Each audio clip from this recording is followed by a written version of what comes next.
Belajar more example virtual override bersama Margenzi.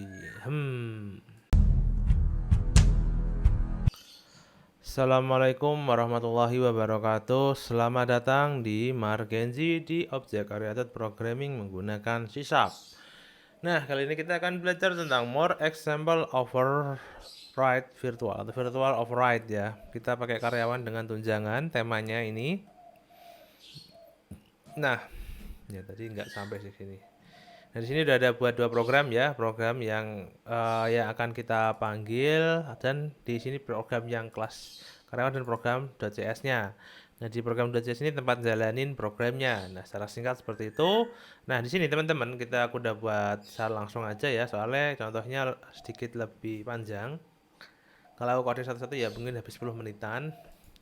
Nah, di sini aku udah buat nih kelas pertama, kelas karyawan, di mana di kelas karyawan ini udah ada nih apa itu namanya, atributnya atau variabelnya, ada string nama, gaji pokok.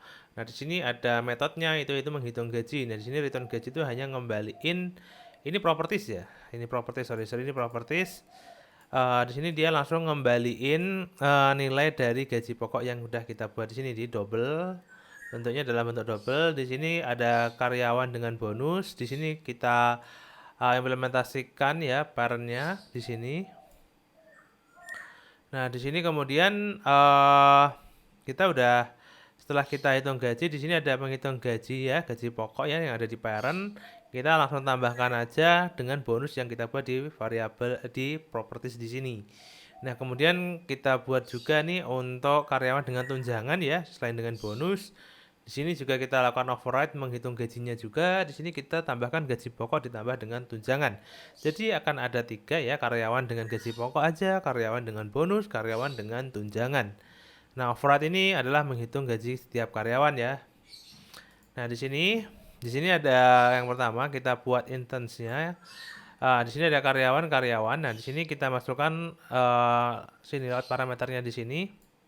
Kita dapati bahwa ketika kita masukkan nama dan gaji pokoknya, yang pertama kita langsung jalankan aja.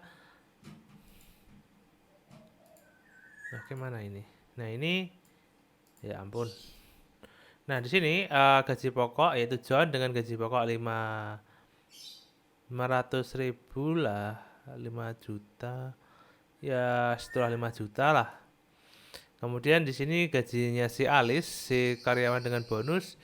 Nah, di sini dia gajinya 8 juta dan gaji yang dengan tunjangan dia 8,5 juta.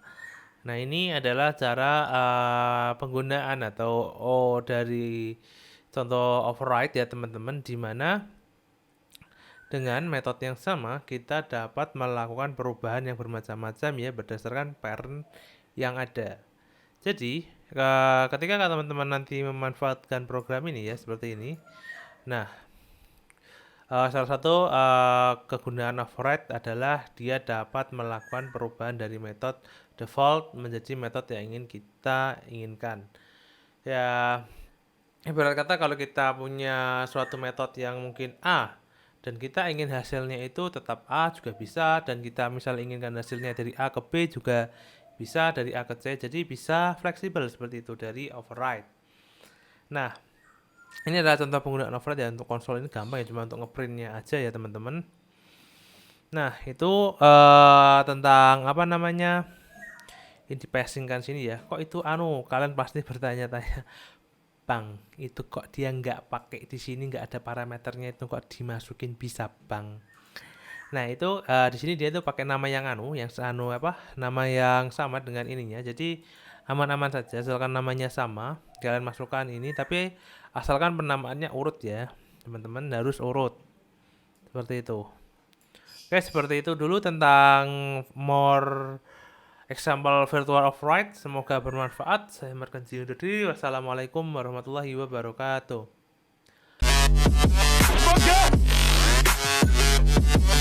Yeah.